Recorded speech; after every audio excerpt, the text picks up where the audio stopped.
Hello friends, welcome to my channel. ఇవాల్టి special ఏంటంటే శీతాకాలం వచ్చేసిందండి. చలికాలం జ్వరాలు దగ్గు ఫుల్గా వస్తాయి. అలాగే మలబద్ధకం, కాన్స్టిపేషన్ అంటారు. నెక్స్ట్ థ్రాట్ పెయిన్స్ ఉంటాయి. ఇవన్నిటిని ఓవర్కమ్ చేయడానికి ఇవాల్టి మన రెసిపీ ఏంటంటే అల్లం మురబ్బా, అల్లం క్యాండీ ఏదైనా అనొచ్చు. ముందుగా దీనికి నేను అల్లం తీసుకున్నానండి. అల్లం తీసుకున్నాక దీన్ని నీట్గా క్లీన్ చేసి వాటర్లో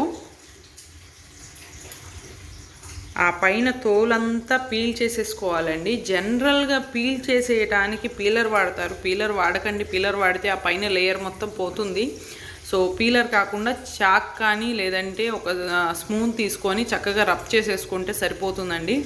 సో వైట్గా వచ్చేసింది, స్కిన్ అంతా పోయి చక్కగా దీన్ని నేను గ్రైండ్ చేసుకోవాలి. డైరెక్ట్గా వేస్తే గ్రైండ్ అవ్వదు కాబట్టి నేను చిన్న చిన్న ముక్కలుగా కోసుకుంటున్నాను అండి. మరీ చిన్నవి ఏం అవసరం లేదు, కొంచెం మామూలు మీడియం సైజ్ ముక్కలు కోసుకుంటే గ్రైండర్లో పెట్టేటట్టు.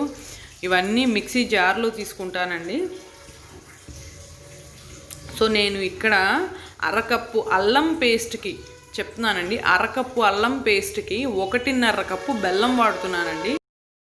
ఇక్కడ ఇంట్రెస్ట్ ఉన్న వాళ్ళు ఎవరైనా పంచదార వాడుకోవచ్చు అండి. పంచదార వాడితే ఏంటంటే మనకి కోల్డ్ అవి ఉంటుంది కాబట్టి. సో నేను ఇక్కడ తాటి బెల్లం వాడుతున్నాను. దీనివల్ల చాలా యూజ్ ఉంది. తాటి బెల్లం చిన్న చిన్న స్లైసెస్గా చేసుకొని, అది ప్లస్ మామూలు బెల్లం అండి, కలర్ వేయని బెల్లం ఉంటుంది, అది మొత్తం కలిపి 1.5 కప్పు తీసుకోండి. దాంట్లో తగినంత నీరు, అంటే ఒక 2 నుంచి 3 టేబుల్ స్పూన్ల నీరు వేసుకొని సిమ్ మీద పాకం వచ్చేలా చేసుకోండి.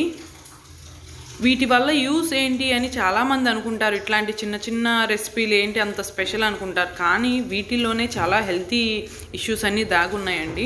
ఎందుకంటారేమో, పూర్వం మన పెద్దవారు హాస్పిటల్ ఉండేవి కాదు, అన్నిటికీ ఇంట్లోనే చిట్కాలు, ఆయుర్వేదం మందులని అంటారు.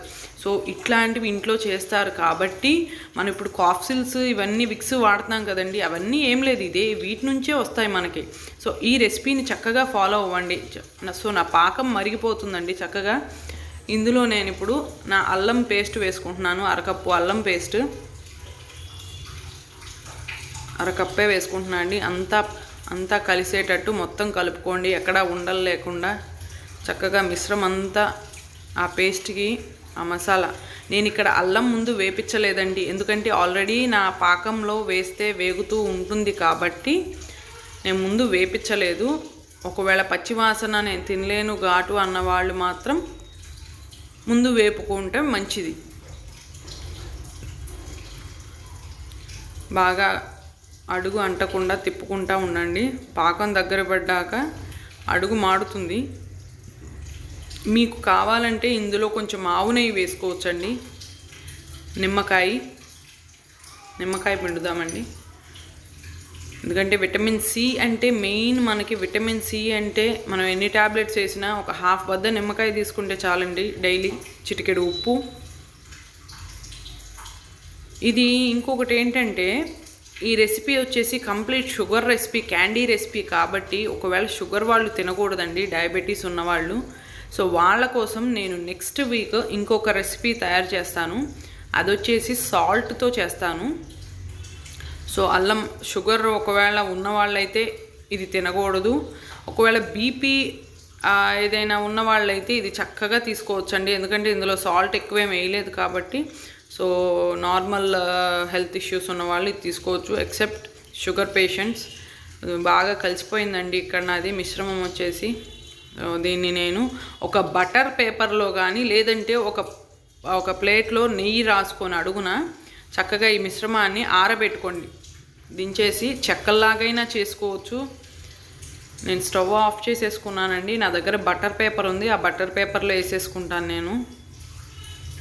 సో బటర్ పేపర్లో వేసుకొని చక్కగా పల్చగా, మన తాటి చేపలు, మామిడి తాండ్రాలు ఉంటాయి, ఐడియా ఉంటుందండి అందరికీ, వాటిలాగా పరుచుకోండి. లేదు అనుకుంటే అది ప్రాసెస్, కటింగ్ ప్రాసెస్ అదంతా అనుకుంటే చక్కగా చేతికి నెయ్యి రాసుకోండి.